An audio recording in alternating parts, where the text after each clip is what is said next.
Welcome back to You Ask and We Answer. Let's start right in. Francis Snoot has asked us, why don't you put posts on this site through a spell check before you post them? That is a great question, and that is the question that we ask our editors every day. And I unfortunately think that the truth is that our editors are lazy, L-A-Z-Y. But fortunately, we have given up trying to encourage spell checking, and we've actually put a copy editing system in place, which should be in place by the end of this week. So hopefully things will improve. But if they don't, please keep complaining, because that's our only weapon in this war against laziness on the part of our editors.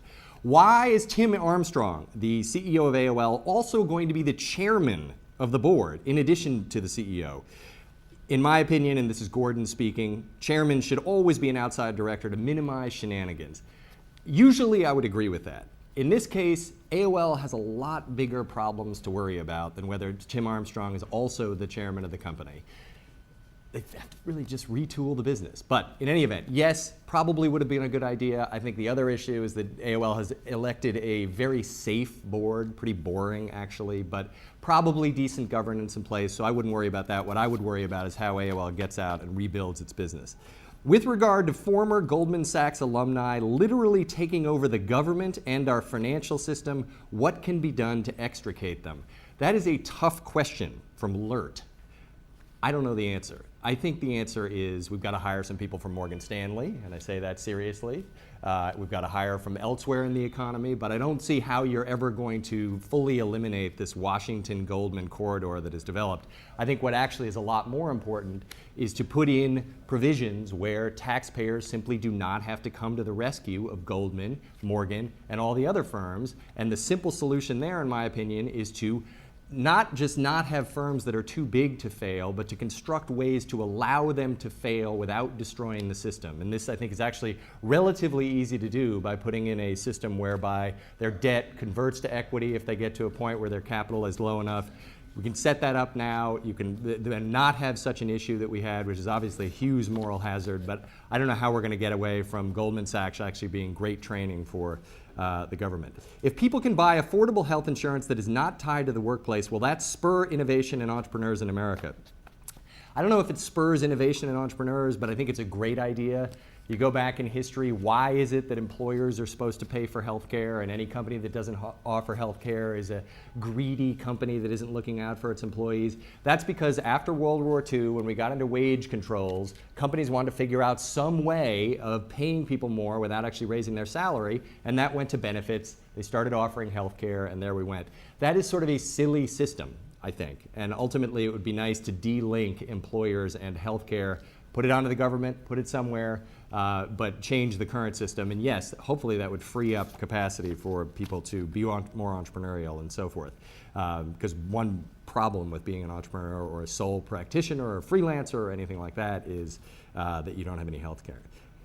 Is the recent influx of slideshow posts more of a coincidence or part of a plan? It is part of a plan, and here at the Business Insider, we do not call them slideshows, we call them features. So please ask us about features. But in all seriousness, I actually think that if you look at different media, each one has a way of telling stories that is endemic to that media. The media sort of is really particularly good for that. In this case, when we want to write a long post with a lot of different segments, we have two choices. You can either scroll a long way, which some people like, and we will definitely try to offer that option as much as possible, or you can simply click a button and go through as if you were going through a presentation. I think there's a lot to be said for the latter, and definitely it creates a lot more page views for us, and lots of time that creates the opportunity for advertising, so it's certainly good for us. But I'd say that I actually prefer the slideshow motif a lot to having to scroll endlessly. I think it breaks it up and it makes you enabled to make a point and have an image with a reveal and everything else. Some of our editors disagree, so if you keep complaining about that, you'll definitely get some hosannas in the newsroom. But we will keep revisiting it. We'll try not to completely deluge you. What are your thoughts on Senator Dodds' proposal to freeze credit card interest rates? I think it's terrible, not because companies aren't being absolutely outrageous in jacking up rates, and we've had some stories on the site recently of Citigroup raising rates to 30% and so forth, which is just outrageous. But the idea of, again, the government coming in and artificially saying you got to freeze rates, that certainly goes too far for my point of view in terms of what the government should be doing. Why have you guys de-emphasized the green sheet, which is our segment that is focused on infrastructure and green technology and things like that? We have emphasized it because the great editor of the green sheet, Jay Yarrow, is now moved over to media, and we need an excellent new editor on the green sheet. So if this is something you want to write about, let us know. Are there any plans to have a free iPhone app for the site? By this, we have an iPhone app that does sort of convert the site if you see it, so you feel free to check that out. I actually have to turn it off because it doesn't get me to the comments, which is a source of frustration that we'll be dealing with, but it works for a lot of people and they like it. We will at some point have a downloadable app. I'm not sure how long that will take, but hopefully in the next few months. Lastly, is John Carney, the editor of Clusterstock, actually the son of Ayn Rand, the free market thinker? He is, actually. We'll break it to you.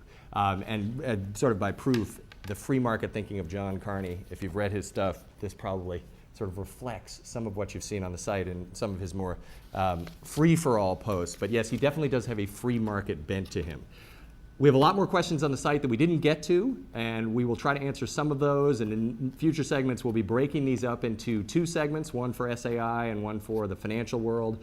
But in the meantime, thank you again. We'll be back next week.